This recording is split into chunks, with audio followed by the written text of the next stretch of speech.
That's one explanation of why people are always tempted by the zero-sum vision of relations. His benefit is my cost, sort of thing. Right. Yeah. Oh, I wanted to pick up on that. The very widespread view that things are zero-sum, which is, of course, the language of power.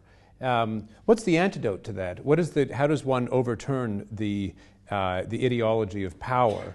How does one transcend that with a non-zero sum truth or approach to life? Well, I personally would say that the first thing to recognize is that there are positive sum games.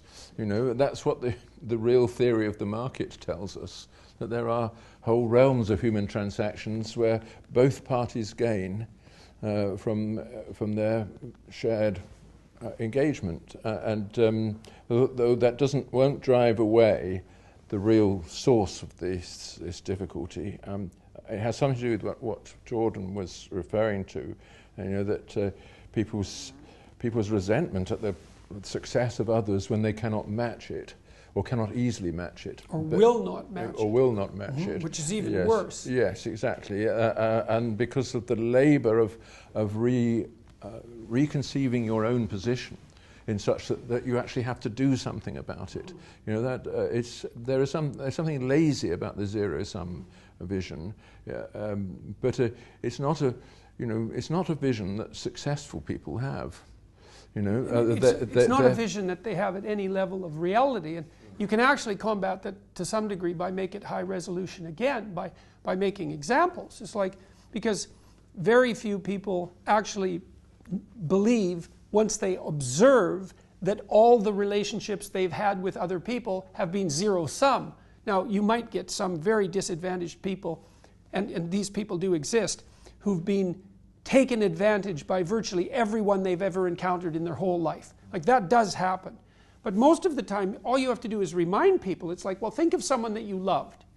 Even briefly, think of a friend that you've had. It's like, well, you successfully negotiated with that friend to do things together, because otherwise it's not a friendship. And it has to be successful negotiation, which means your friend has to be happy with what you were doing, and you have to be happy. And then wasn't it the case that you were both happier doing that than either of you would have been doing something else alone? And isn't that evidence in your own action and your life for the existence of non-zero-sum games? And they're dependent on successful negotiation.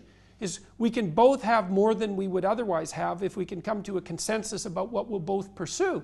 And it's very few people, when you make it personal like that, and high resolution again, it's very few people who are willing to pursue their ideology of a zero-sum reality so far down that they'll actually use that to characterize their most intimate relationships. Now, I would say that someone who does that by temperament is literally psychopathic, because the psychopathic view of the world is absolutely that it's a zero-sum game.